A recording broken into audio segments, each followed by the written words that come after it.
Well, you may have missed your last routine teeth cleaning because of the government lockdowns from the pandemic. The good news is that dentist offices have reopened for routine care in about 23 states. The bad news is that the CDC says they are still high-risk areas for COVID-19 exposure. So is it safe to go to the dentist?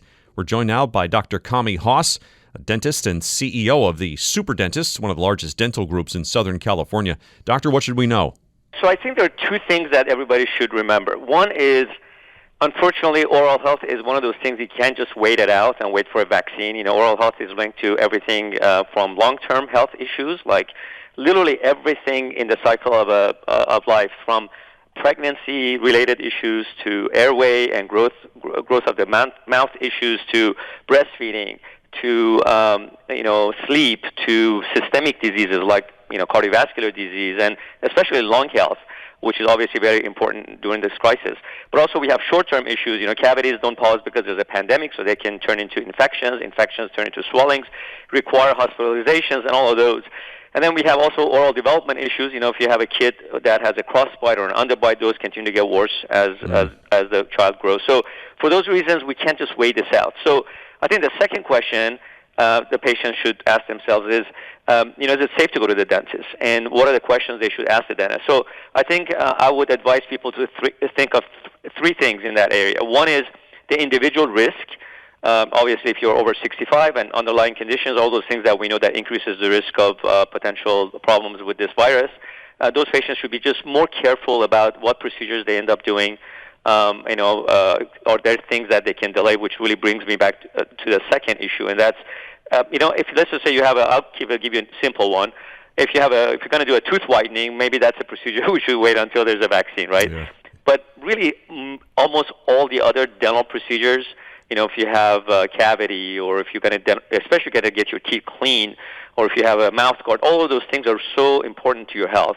And so we want to get those done. And then the last thing, of course, is to ask the right questions about your dentist to make sure the dental office is safe, that individual office that you're going to go to, that they're following all the protocols, which I'm sure they are, but there are a lot of good questions you can ask them. Yeah. All right. So you should expect of your dentist or orthodontist that he or she is, at a minimum, I would guess, a mask and gloves. Are you yourself, for example, wearing like a plastic eye shield these days too? Yeah, that's a really good question. So obviously, as dentists, we've always had great infection control protocols and universal precautions in place already, right? Because we've had to deal with a lot of pathogens in the past, like HIV and hepatitis and TB and everything. But we've definitely stepped it up, and we have a lot of new protocols and new guidelines from CDC, from ADA, from OSHA.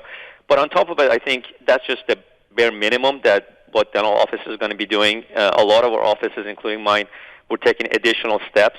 For example, one of the best ways, as you can imagine, to keep this virus out is to only allow healthy people to begin with in the office, right? So screening processes are going to be in place in dental offices that are opening that is going to be very different than what you remember before the COVID, when you go to the dental office. For example, when you call to schedule an appointment, all the dental offices are now going to ask you, the typical questions. And if you had fever, do you have any symptoms? Have you been with someone? Have you traveled? All of those things. And then right before you walk in, they're going to ask the same questions. They're going to take your temperature to minimize the number of people in the lobby, in the waiting rooms, and allow for social distancing.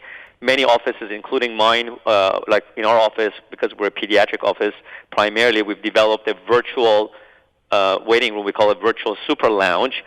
So everything you would have expected to see at a pediatric office, like video games and movies and toys. I mean, all the things that we do, many of the things that can be virtualized, we virtualized it. So we have now on our webpage video games and movies, and you can do drawings and there are contests.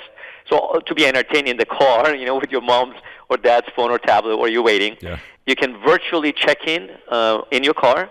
Do all of your paperwork digitally, through your text and email, and then just be called in. And then we have video conferencing that we put in so we can, give progress reports to parents to really minimize the number of people that are in the office. Yeah. And every single person that walks in, including the staff, the doctors, the patients, if the parent has to accompany a child, they're all going to be thoroughly screened to make sure only healthy people are allowed in the office. Thanks, Doctor. Dr. HOSS, dentist and also CEO of the Super Dentists.